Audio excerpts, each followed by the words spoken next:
के न्यूज में एक बार फिर आपका स्वागत है। आगे बढ़ने से पहले एक बार फिर नजर डाल लेते हैं सुर्खियों पर। हेडलाइंस के प्रायोजक हैं रतन सिंह सराफ एंड सन्स, जहां 1928 से कायम है संपूर्ण गुणवत्ता। और रिफ्रेश, एक ऐसा एहसास जो कर दे आपको रिफ्रेश। मंडी पुलिस को जाली करेंसी के मामले में लगी एक और सफलता हाथ, एक युवक कंप्यूटर व प्रिंटर सहित गिरफ्तार। लोकसभा चुनावों को लेकर भाजपा ने कसी कमर, रामस्वरूप शर्मा ने ठोका दावा, लोकसभा चुनाव में यूपीए का होगा सुपड़ा साफ।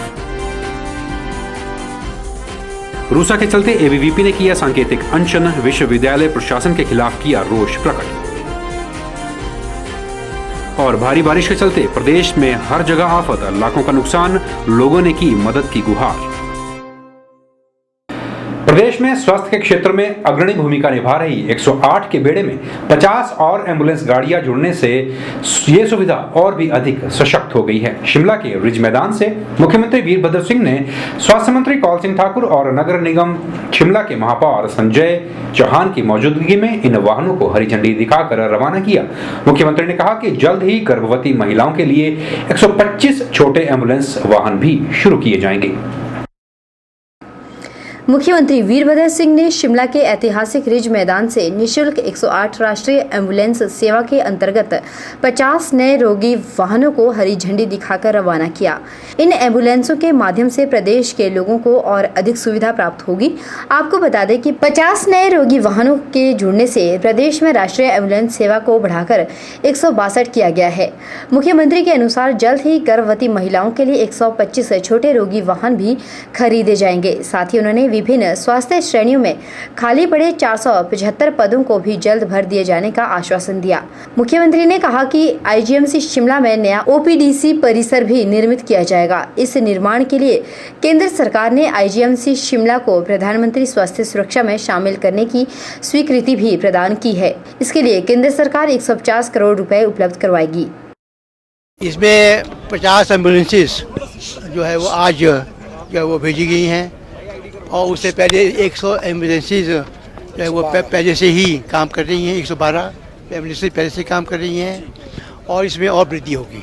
आज भी अपने भाषण में कि 125 खास एम्बुलेंसेज आ रही हैं जच्चा बच्चा के लिए, वो हम विस्तार से जानना चाहेंगे। वो उसमें वो हो गई जो सिर्फ जो जच्चा बच्चा के लिए है, जो प्रसूता महिला है उसको डिलीवरी के लिए हॉस्पिटल में जाएंगे और बच्चा पैदा होने के बाद माता और शिशु को जो है वो अपने घर में पहुंचाएगी। तो आईजीएमसी के में बन रहा है, जिसमें से एक वो होगा क्या नाम आउटडोर पेशेंट के लिए एक मल्टी स्टोरी ब्लॉक बनेगा। वहीं स्वास्थ्य मंत्री ठाकुर कौल सिंह ने कहा कि सरकार ने विधानसभा चुनाव के दौरान जारी किए अपने घोषणा पत्र के आधे से ज्यादा वादे पूरे कर दिखाए हैं। उन्होंने इस वर्ष चिकित्सकों के 100 नए पद भरने और आने वाले वित्त वर्ष में 100 और पदों को भरे जाने की बात कही। उन्होंने आईजीएमसी शिमला को नई दिल्ली की तर्ज पर सुपर स्पेशलिटी अस्पताल के रूप में विकसित करने की भी बात कही। जो चुनावी घोषणा पत्र में जो वायदे किए थे, आधे वायदे जो है उन्होंने अपने बजट भाषण में प्रतिबिंबित किए हैं। उसमें इन्होंने कहा था कि स्वास्थ्य विभाग को सुदृढ़ किया जाएगा, खाली पदों को भरा जाएगा। अभी आपको बताते हुए खुशी हो रही है कि लगभग 475 पद जो स्वास्थ्य विभाग में खाली थे उनको भरने की कैबिनेट में मुख्यमंत्री महोदय ने मंजूरी दी है, जिसके लिए उनका धन्यवाद करना चाहता हूँ। वहीं मुख्य संसदीय सचिव नंदलाल ने भी राष्ट्रीय एम्बुलेंस सेवा द्वारा प्रदान की जा रही सेवाओं की सराहना की। ब्यूरो रिपोर्ट, के न्यूज, शिमला। सोलन के अग्रवाल धर्मशाला में माधव सृष्टि बहुआयामी शिक्षण संस्थान के तत्वाधान में साप्ताहिक एक्यूप्रेशर चिकित्सा शिविर का आयोजन किया गया, जिसका शुभारंभ शिमला संसदीय क्षेत्र के सांसद वीरेंद्र कश्यप ने किया। इस मौके पर उन्होंने कहा कि विभिन्न बीमारियों से ग्रस्त लोगों को शिविर के माध्यम से समिति द्वारा चिकित्सा सुविधा मुहैया करवाई जा रही है, जो कि एक सराहनीय कदम है। उन्होंने कहा कि आज के दौर में लोग एलोपैथिक दवाओं का सहारा लेते हैं, जिससे बीमारियों से थोड़ी देर के लिए तो राहत मिल जाती है, लेकिन इनके साइड इफ़ेक्ट्स इतने ज़्यादा होते हैं कि आदमी एक बीमारी से छूटकर दूसरी बीमारी से ग्रस्त हो जाता है। इसलिए यह पद्धति किसी भी बीमारी को दूर करने के लिए रामबाण सिद्ध हो रही है। मैं समझता हूँ कि इस प्रकार के प्राकृतिक तौर से जो चिकित्सा होती है वो काफ़ी लाभप्रद रहती है और इस प्रकार के शिविर अगर लगते रहें लगातार तो आम आदमी को इसके बहुत सी ऐसी बीमारियां हैं जो इन चीज़ों से एक्यूप्रेशर से जो है वो उससे निजात दिलाई जा सकती है। वाले दिनों में 6 दिन में यहाँ पर ये कैंप रहेगा ताकि आपका स्वास्थ्य ठीक रहे और कोई ऐसी बीमारियां जो शरीर में कई बार जो है वो दवाइयाँ असर नहीं करती हैं तो वो एक्यूप्रेशर से ठीक हो सकती हैं। समिति के अध्यक्ष रघु ठाकुर ने बताया कि उनका यह पहला प्रयास है जिसमें ऊना से 4 अनुभवी चिकित्सकों की टीम को बुलाया गया है जिन्हें हृदय रोग, जोड़ों का दर्द, माइग्रेन और डिप्रेशन जैसी बीमारियों के इलाज में महारत हासिल है, जिनका सफल इलाज एक्यूप्रेशर चिकित्सा पद्धति द्वारा किया जा रहा है। इसमें ऊना से 4 डॉक्टर आए हुए और इसमें दिल से संबंधित, ब्लड प्रेशर से संबंधित, जोड़ों से संबंधित और स्पॉन्डिलाइटिस, सर्वाइकल और ब्लड प्रेशर और माइग्रेन और कई अन्य प्रकार की बीमारियों का इलाज का बारे में ट्रीटमेंट किया जा रहा है। और इसमें बहुत सी ऐसी बीमारियाँ जिनमें दवाइयों के अलावा इस एक्यूप्रेशर और मालिशों की सहायता से उनका उपचार किया जाता है। इसमें बहुत से लोगों को बहुत लाभ हो रहा है। कई लोगों से ये प्रार्थना है कि वो इसमें आकर ज़्यादा से ज़्यादा लाभ उठाएं ताकि उन्होंने लोगों से अपील की है कि इस शिविर का ज़्यादा से ज़्यादा फायदा उठाएं। उल्लेखनीय है कि जिस तरह के कैंप का आयोजन सोलन में किया गया, इस तरह के कैंपों का आयोजन हर जिले में होना चाहिए ताकि इसका लाभ गरीब लोग भी उठा सके। के न्यूज़ के लिए सोलन से कीर्ति कौशल की रिपोर्ट। अराजपत्रित कर्मचारी महासंघ शिमला के चुनाव शिमला में संपन्न हुए। इसमें एसएस जोगटा को प्रेसिडेंट चुना गया जबकि senior vice president Bhagatram Gholta, general secretary Nipi Thakur, additional general secretary Rajeev Chauhan और नरोत्तम कश्यप और उपेंद्र को वाइस प्रेसिडेंट के लिए चयनित किया गया है। अराजपत्रित कर्मचारी महासंघ के चुनाव शिमला में संपन्न हुए जिसकी अध्यक्षता हिमाचल प्रदेश के अराजपत्रित कर्मचारी महासंघ के प्रदेश अध्यक्ष हेम सिंह ठाकुर, जिला प्रभारी जगदीश मेहता, लिपिक वर्ग के प्रदेश उपाध्यक्ष बलराज व जिला शिमला संचालन समिति के सदस्य नायक मस्तराम वर्मा ने किया।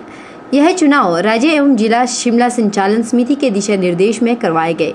वहीं नवनियुक्त प्रेसिडेंट एसएस जोगटा ने मीडिया को बताया कि कर्मचारी राजनीति के साथ जोड़ने का उनका मकसद कर्मचारियों के हितों की रक्षा एवं संरक्षण करना है।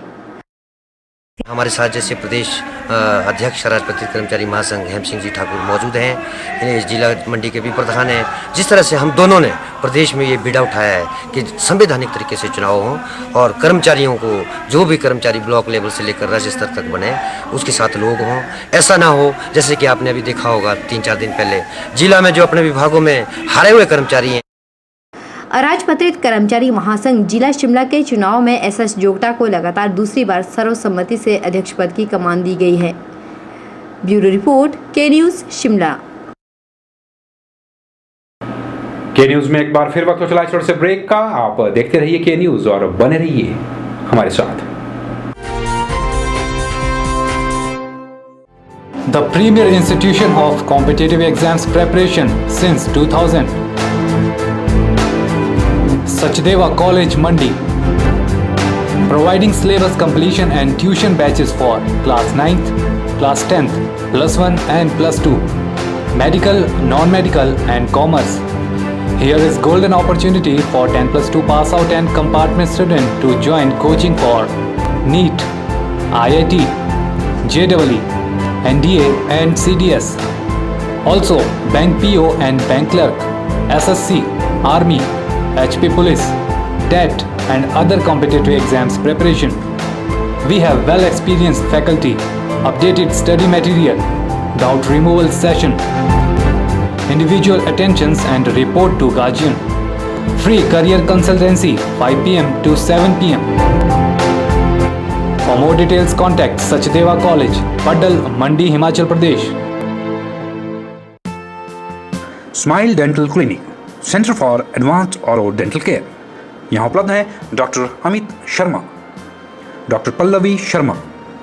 दंत चिकित्सा के क्षेत्र में ये अनुभवी डॉक्टर उपलब्ध करवा रहे हैं बेहतरीन सुविधाएं, जैसे बिना दर्द के दांत निकलवाना, RCT यानी root canal treatment, ultrasonic scaling, dentures, crown and bridge work, orthodontic treatment, जबड़े के फ्रैक्चर का इलाज, फिलिंग और एक्सरेज जैसी सुविधाएं। ये अनुभवी डॉक्टर हर रोज सुबह 9 बजे से शाम 7। हिमाचल प्रदेश के जिला ऊना में भारी बारिश ने प्रशासन के आपदा प्रबंधन के सभी दावों पर पानी फेर दिया है। अगर बात ऊना की करें तो यहां बरसात लोगों के लिए हर साल आफत बनकर आती है। बीती रात हुई भारी बारिश के चलते ऊना के सरकारी कार्यालयों सहित लोगों के घर और शहरी सड़कें पानी से लबालब भरी हुई नजर आई, जिससे जिला ऊना को लाखों रुपए का नुकसान झेलना पड़ा है। जिला मुख्यालय ऊना में हुई जोरदार बारिश ने एक बार फिर नगर वासियों के साथ साथ प्रशासन की नींद भी उड़ा दी है। बरसात का मौसम नगर वासियों और सरकारी कर्मचारियों के लिए किसी सुनामी से कम नहीं है। बीती रात से हो रही जोरदार बारिश ने पुराना बस अड्डा के जसल मार्केट, फ्रेंड्स कॉलोनी, कोडिया बाजार, बचत भवन, मिनी सचिवालय, कोर्ट परिसर और पुराने होशियारपुर रोड स्थित कृषि विभाग के कार्यालय व अन्य कई व्यवसायियों की दुकानों में पानी ने कोहराम मचाया है, जिससे जनता के साथ साथ विभागीय कर्मचारी को भी भारी दिक्कतों का सामना करना पड़ रहा है। मूसलाधार बारिश ने जिला प्रशासन की डिजास्टर मैनेजमेंट की पोल खोल कर रख दी है। आपको बता दें कि बरसात का पानी लोगों के घरों, सरकारी कार्यालयों के साथ साथ न्यायालय परिसर में भी घुस आया है, जिस कारण रिहायशी मकानों के कमरे और कई कार्यालय कीचड़ से सन्न हो गए हैं। वहीं अग्निशमन विभाग के कर्मचारियों द्वारा कड़ी मशक्कत कर पानी को बाहर निकाला जा रहा है। जिला में हुई इस बारिश से लाखों के नुकसान का अंदेशा लगाया जा रहा है। हमारी जुडिशल कम्प्लेक्स ऊना में हर साल जो बरसात का पानी है घुस जाता है और हर साल जो कोर्ट की फाइलें जो है वो ख़राब होती हैं और वकीलों का भी काफ़ी नुकसान हुआ है, पहले भी हुआ है और जुडिशल ऑफिसर के मकानों में भी पानी घुस जाता है, जिससे भारी नुकसान होता है। और PWD डिपार्टमेंट जो है ये इसके ऊपर कोई कार्रवाई नहीं कर रहा है। पिछली बार भी पानी घुसा था और काफ़ी फाइलें जो ख़राब हुई थी और दोबारा रिकंस्ट्रक्ट की गई थी, मगर वो पिछली बार भी PWD डिपार्टमेंट वाले जो है अपना निशान लगा के चले गए कि हम जहाँ तक अगली बार इसको फिलिंग करके इसको ठीक करेंगे, मगर आज तक कोई कार्रवाई नहीं की है। हमारी रिक्वेस्ट है कि ये दोषी जो PWD डिपार्टमेंट के अधिकारी है जिन्होंने ये काम नहीं किया, जिनकी वजह से ये आज हालत हुई है, उनके खिलाफ सख्त से सख्त कार्रवाई की जाए। ऐसा नहीं है कि प्रशासन बरसाती पानी की निकासी की समस्या से अनजान है। प्रशासन अधिकारी भी मानते हैं कि बारिश के पानी की निकासी न होने के कारण ऊना मुख्यालय पर यह स्थिति हर साल बनती है, लेकिन पिछली कई वर्षों से चली आ रही इस समस्या के समाधान के लिए आज तक किसी ने भी कोई ठोस कदम नहीं उठाए। एडीएम ऊना की माने तो बरसाती पानी से निपटने के लिए ऊना और इसके आसपास के क्षेत्र में ड्रेनेज की व्यवस्था को दुरुस्त किए जाने की जरूरत है। और जैसा कि ये पिछले कई सालों से चला आ रहा है, ऊना में और ऊना के आसपास के एरिया में ये पानी जो है वो काफ़ी जगह पे रुक जाता है। इस बार भी ऐसा ही हुआ है कुछ कार्यालयों में, इवन हमारे कार्यालय के भी निचली मंजिल में पानी की निकासी प्रॉपर नहीं हो पाई है। कुछ घरों में भी पानी घुसा है। जहाँ जहाँ ज़्यादा समस्या बनी है वहाँ पर हमने दमकल विभाग के कर्मचारियों को पानी की निकासी को सुनिश्चित करने के लिए भेजा है। ऊना जिला में बरसात लोगों के लिए हर साल समस्या बनकर आती है। वहीं प्रशासन की माने तो जल्द ही इस समस्या का निदान कर दिया जाएगा। ब्यूरो रिपोर्ट, के न्यूज़, ऊना। प्रदेश भर में भारी बारिश के चलते भारी नुकसान आंका जा रहा है। वहीं जिला सिरमौर में भी बारिश ने अपना खासा कहर बरपाया है। सिरमौर में बारिश के कारण जहां फसलों को खासा नुकसान पहुंचा है, वहीं कई संपर्क मार्ग भी क्षतिग्रस्त हो गए हैं, जिससे यातायात भी खासा प्रभावित हो रहा है। बारिश से हुए नुकसान की भरपाई को लेकर नाहन क्षेत्र की दगेड़ा पंचायत का एक प्रतिनिधि मंडल उपायुक्त सिरमौर से भी मिला और मदद की गुहार लगाई। जिला सिरमौर में भारी बारिश से हुए नुकसान की भरपाई को लेकर नाहन क्षेत्र के दगेड़ा पंचायत का एक प्रतिनिधि मंडल उपायुक्त सिरमौर से मिला। पंचायत के लोगों का कहना है कि बारिश से दगेड़ा पंचायत के लोगों का करीब 50 लाख से अधिक का नुकसान हुआ है। लोगों का कहना है कि मनरेगा योजना के तहत जो सड़कें और चेक डैम बने थे वह सब बारिश की भेंट चढ़ गए हैं। वहीं पीने के पानी की पाइपलाइनें भी बरसात के कारण आए मलबे की भेंट चढ़ गई। लोगों ने बताया कि क्षेत्र के कई संपर्क मार्ग ढह जाने के कारण स्कूली बच्चों को स्कूल जाने में परेशानी हो रही है। हम इनसे अपनी गुजारिश करने आए कि हमें जो भी हमारा नुकसान हुआ उसके लिए कुछ राशि दें और जितने भी हमारे रास्ते स्कूलों के बंद हुए उन्हें दोबारा से बनाया जाए। सड़कें जितनी हमारी नरेगा द्वारा ख़त्म हो चुके दोबारा से बनाया जाए। स्कूलों के डंगे, घरों के आगे के डंगे और ज़मीनें जितनी भी हमारी नष्ट हो गई उसके बारे में भी हमें कुछ मुआवजा दिया जाए। और जितनी भी हमने फसलें लगवाई वो भी हमारी ख़त्म हो गई, उनका भी पटवारी कानून को लेके हमारा जो भी नुकसान हुआ उसके मुआवजा दिया जाए।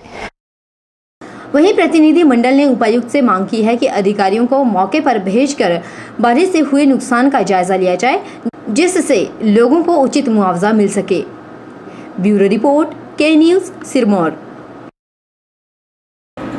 सेब सीजन और बागवानों को ध्यान में रखते हुए सरकार ने सड़क सुधार संबंधी बहुत से दावे किए हैं, लेकिन इन दावों की हकीकत कुछ और ही नजर आ रही है। आज प्रदेश का बागवान सड़क समस्या को लेकर ही परेशान है। सेब का सीजन शुरू होने के बावजूद भी सड़कों की स्थिति में कोई सुधार नहीं आ पाया है, जिसके चलते बागवानों को अपनी फसल मंडियों तक पहुंचाने में कई समस्याओं का सामना करना पड़ रहा है। प्रदेश के ऊपरी क्षेत्र में सेब का सीजन शुरू हो चुका है, लेकिन सड़कों की बिगड़ी हालत जस की तस है, जिसके चलते बागवानों को अपनी फसल मंडी तक पहुंचाने में खासी परेशानी का सामना करना पड़ रहा है। कोटखाई छैला ठियोग मार्ग की खस्ता हालत के चलते यहां से गुजरने वाले वाहन चालकों को समस्या से दो चार होना पड़ रहा है। वाहन चालकों का कहना है कि सड़क पर जगह जगह गड्ढे होने से वाहन चलाने में मुश्किल तो होती ही है, साथ ही वाहनों को भी काफी नुकसान होता है। वाहन चालकों ने बताया कि सड़कों पर गड्ढे होने से अक्सर वाहनों के पट्टे टूट जाते हैं और टायरों को भी खासा नुकसान पहुंचता है। कोटखाई के रोड पे ज़्यादातर रोड में खड्डे बहुत ज़्यादा है, एक तो ठीक है ना, और काम में बहुत ज़्यादा रास्ते आए, बहुत रास्ते मुझे दिक्कत बहुत ज़्यादा आती है रोड में। गाड़ी का बहुत ज़्यादा नुकसान होता है, गाड़ी के ये पट्टे टूट जाते हैं, टायर फट जाता है इस रोड में। जो पत्थर बहुत ज़्यादा है रोड में। जो हम यहाँ पे पूरा सीजन लगाते हैं जी, यहाँ पे 3 महीने सीजन लगता है, 3 महीने पूरा सीजन लगाते हैं। वहीं स्थानीय जनता और वाहन चालकों में सरकार के प्रति खासा रोष देखने को मिल रहा है। सड़कों की दयनीय स्थिति के लिए जनता ने कांग्रेस और भाजपा दोनों राजनीतिक दलों को जिम्मेवार ठहराया। लोगों ने कहा कि प्रदेश में सरकार चाहे किसी भी दल की हो, आम जनता की समस्याओं से किसी को कोई सरोकार नहीं है।